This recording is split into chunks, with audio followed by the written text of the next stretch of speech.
6 है, Fortuner of ₹810,000 is to be divided in the ratio 4:3:2। क्या हमें टोटल अमाउंट दी है और उसको 3 रेशो के साथ डिवाइड करना है, तो how much does each person receive, तो एक आदमी कितने लेगा। अब इसमें हमारे पास ये रेशो दी है, तो इससे हम कर लेंगे, ये फर्स्ट पर्सन की है, ये सेकंड की है और ये थर्ड पर्सन की है। तो पहले हम लिख लेंगे इसमें टोटल अमाउंट हमारे पास कितनी है, तो हम लिखेंगे टोटल अमाउंट।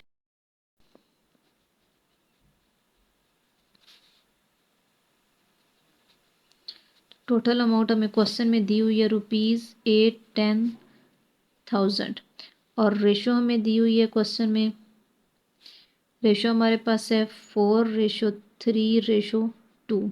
अब पहले हमने इस रेशो का सम करना है, तो हम यहाँ लिख लेंगे सम ऑफ रेशो इक्वल है 4+3+2, तो ये हो जाएंगे 9 हो जाएंगे। अब हमने लिखा था कि ईच पर्सन गेट कि कितने एक पर्सन लेगा, तो हम यहाँ लिखेंगे, अब ये हमारे पास फर्स्ट पर्सन का, ये सेकंड का और ये थर्ड का, तो हम यहाँ लिख लेंगे फर्स्ट पर्सन रिसीव।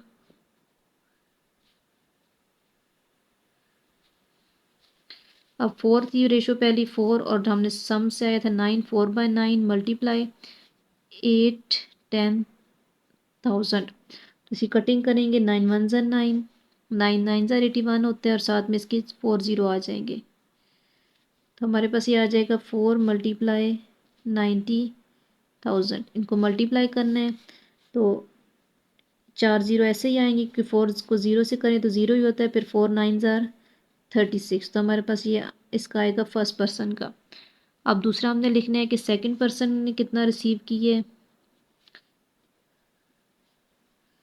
तो सेकंड पर्सन रिसीव इक्वल है, सेकंड पर्सन की रेशो हमारे पास 3:3, तो लिखेंगे 3/9 मल्टीप्लाई 810,000, कटिंग करेंगे इसकी, तो ये जैसे ऊपर स्टेप में हमने किया 9 9 81 और साथ में इसके 4 0 ऐसे ही आ जाएंगे, हमारे पास आएगा 3 मल्टीप्लाई 90,000, मल्टीप्लाई करेंगे 3 0 0, 3 0 0, 0 आ गया और फिर 3 9 27, ये हमारे पास आएगा सेकंड पर्सन का। अब है इसमें थर्ड पर्सन का, कि थर्ड पर्सन रिसीव, तो थर्ड पर्सन की रेशो हमारे पास थी 2, तो हम लिखेंगे यहाँ 2/9 मल्टीप्लाई 810,000, कटिंग करेंगे 9 1 9, 9 9 81 और फिर यहाँ साथ में आ जाएंगे इसके 0, तो ये होगा 2 मल्टीप्लाई 90,000, मल्टीप्लाई इसको करेंगे तो ये हमारे पास आ जाएगा 180,000, इसका आंसर है। ये हमारे पास तीनों पर्सन की, फर्स्ट पर्सन इतने लिए हैं, सेकंड कितने और ये थर्ड पर्सन के इतने आए हैं।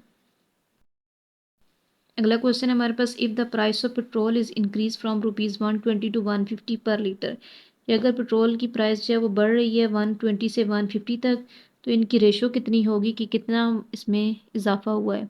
तो हम लिख लेंगे पहले कि पेट्रोल इज़ इंक्रीज्ड, यहाँ पे हम लिख लेंगे price of petrol is increased, तो ये हमारे पास दिया हुआ रेशो 120:150। अब हमने इसका पहले 0 को 0 से ख़त्म करना है, हमारे पास रह जाएगा 12 और 15, तो ये दोनों 3 के टेबल में जाते हैं, हम यहाँ लिखेंगे डिवाइड बाय 3, तो 3 4 12 और 3 5 15, यानी 4:5 के हिसाब से पेट्रोल की जो प्राइस है वो इंक्रीज़ हो रही है। अगला क्वेश्चन है कि the price of book is increase in ratio 6:5, कि एक बुक की प्राइस जो बढ़ रही है 6:5 के हिसाब से, find the new price if the old price was ₹1500, कि हमने न्यू प्राइस फाइंड करनी है, ओल्ड प्राइस हमें दी हुई है 1500 की, तो हम इसको लिख लेंगे पहले इसमें कि old price, new price by old price हम इसमें लिखेंगे, इसको हम यहाँ लिख लेंगे पहले new price divided by old price. अब न्यू हमारे पास इसमें क्वेश्चन में दिया हुआ था कि 6:5 है, यानी तो हम यहाँ इसको लिखेंगे न्यू हमारे पास 6 है और जो 5 है वो ओल्ड प्राइस थी, और इक्वल है, हमें ओल्ड प्राइस भी दिया हुआ है कि ओल्ड प्राइस हमारे पास है 1500। हमने देखना है कि इस 5 को कितने से मल्टीप्लाई करें कि हमारे पास आता है 1500। तो 5 को अगर 3 से मल्टीप्लाई करें 15 होता है, और साथ में 2 जीरो यानी 300 से मल्टीप्लाई करें तो हमारे पास आ जाएगा 1500। जब नीचे हम 3 से मल्टीप्लाई करेंगे 300 से, तो ऊपर भी हमने इसी से करना है मल्टीप्लाई 300। तो हम इसको मल्टीप्लाई करेंगे तो ये आ जाएगा 1800 कि हमारे पास आ जाएगी न्यू प्राइस आएगी। या हम लिख लेंगे new price of book is 1800। Question number 9 है कि in a sale the prices of are stationery article were reduce in the ratio 4:5। Find the sale price of, कि जितनी भी स्टेशनरी की चीज़ें हैं उन सब की कीमतें जो है कम हो रही है और हमारे पास सेल प्राइस हमने फाइंड करनी है।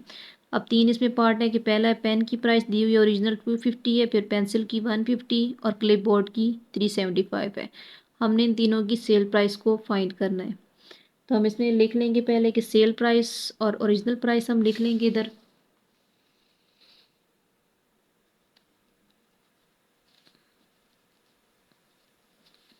Sale price divide by original price.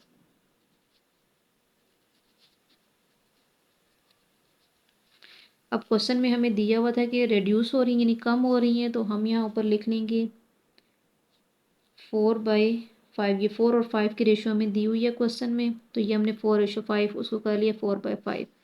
और फिर हमें दिया हुआ था कि पेन की हमारे पास इसका ए पार्ट है कि ओरिजिनल प्राइस दी हुई है पेन की, वो थी हमारे पास 250। अब 5 को मल्टीप्लाई करना है कि 5 कितने ज़ार हमारे पास होता है 250। तो 5 ज़ार 25 होता है और साथ में ज़ीरो लगाइए 5 50 ज़ार होता है। जब नीचे हमने 50 से मल्टीप्लाई किया तो ऊपर भी हम करेंगे 50 से मल्टीप्लाई। तो ये हमारे पास आ जाएगा 4 ज़ीरो ज़ार ज़ीरो और 5 ज़ार 20। तो हमारे पास ए का आंसर आ जाएगा कि sale price of pen is 200। यानी ओरिजिनल प्राइस उसकी 250 है और जो सेल प्राइस है वो है 200। सेकंड पार्ट है कि a pencil box whose original price was 150। अब पेंसिल बॉक्स दिया हुआ है जिसकी ओरिजिनल प्राइस 150 है, हमने इसकी सेल प्राइस को फाइंड करना है। हम यहाँ लिख लेंगे इसको भी इसी तरह हम करेंगे कि sale price by original price. तो रेशो में दी हुई थी 4:5 और इसकी पेंसिल की हमारे पास थी प्राइस 150 थी। तो 5 को मल्टीप्लाई जब करें तो 5 3 ज़ार 15 होता है ज़ीरो, यानी 5 30 ज़ार 150 होता है। इसको हम डिवाइड करके भी चेक कर सकते हैं 5 और 150 को। तो 5 30 ज़ार 150 होता है, इसी 30 को ऊपर ही मल्टीप्लाई करना है तो यह आ जाएगा 120। तो हम यहाँ लिख लेंगे कि sale price of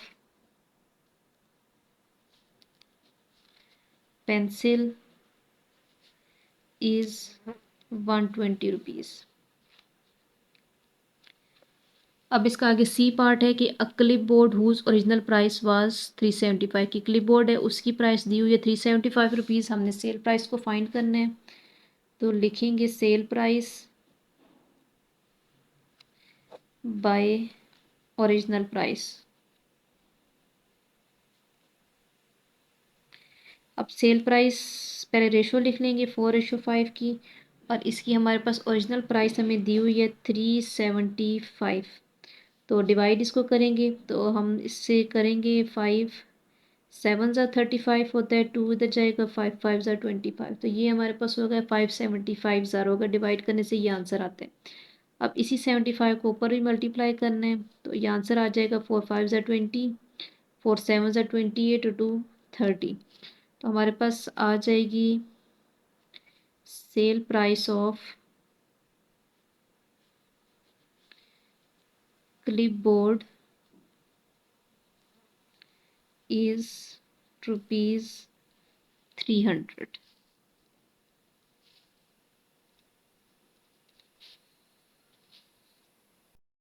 question number इसका 10 है। A picture measuring 8.5 centimetre bye 5.5 centimetre is in large in the ratio 7:5। कि एक पिक्चर दी है वो उसको बड़ा हम कर रहे हैं 7:5 के हिसाब से, तो ये उसकी ओल्ड लेंथ दी हुई है, ये ओल्ड लेंथ है और ये ओल्ड विड्थ है हमारे पास, और हमने इसकी न्यू पिक्चर की लेंथ और विड्थ को फाइंड करना है। तो हम यहाँ लिख लेंगे पहले रेशो इन लार्ज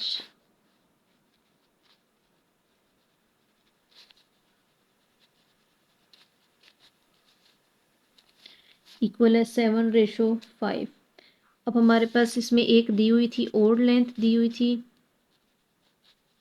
और हमने इसकी फाइंड करनी है न्यू लेंथ। तो हमारे पास ये रेशो दी है 7:5। अब इसमें लिखा हुआ है कि उसको हम बड़ा कर रहे हैं, तो यानी पहले हम कम से ज़्यादा हो रहा है तो कम हमारे पास 5 है तो ओल्ड लेंथ हम 5 करेंगे, और ज़्यादा कर रहे हैं तो न्यू लेंथ हमारे पास इसमें 5:7 के हिसाब से आएगी। और क्वेश्चन में हमें इसकी लेंथ ये दी हुई है 8.5 सेंटीमीटर, तो ओल्ड लेंथ हमारे पास क्या है 8.5 सेंटीमीटर। अब अगर हम इसको 5 और 8.5 को करते हैं डिवाइड करेंगे तो हमारे पास आ जाता है 5 1 5, यहाँ 3 कैरी जाएगा तो 5 7 35, और पॉइंट है तो ये 1.7 आ जाएगा, यानी 1.7 से मल्टीप्लाई करें तो ये वाला आंसर आता है हमारे पास। अब इसी 1.7 को हमने नीचे मल्टीप्लाई करना है तो ये हमारे पास आ जाएगा 7 7 49, यहाँ 4 कैरी जाएगा 7 1 7 और 4 11, हमारे पास आ जाएगी 11.9। ये हमारे पास आ जाएगी न्यू लेंथ। अब हमने इसमें ओल्ड विथ का करना है, old width by new width. तो रेशियो है 5/7 है और विथ हमें दी हुई थी यहाँ पर 5.5, तो यहाँ लिखेंगे 5.5।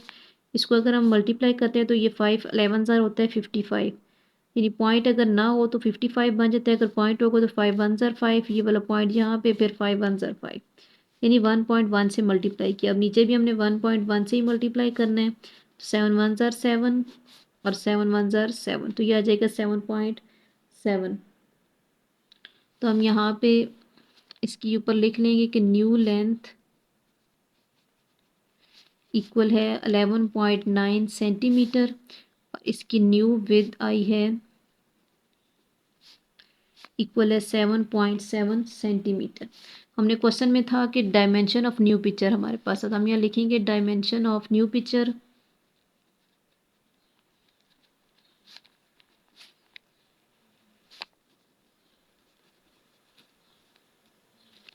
इक्वल है 11.9 सेंटीमीटर बाय 7.7 सेंटीमीटर। अब क्वेश्चन में इसी तरह दिया हुआ था कि ये लेंथ पहले दी हुई थी फिर इसकी विड्थ थी, इस तरह हमने आंसर में पहले लेंथ लिखी और फिर इसकी विड्थ लिख दी है।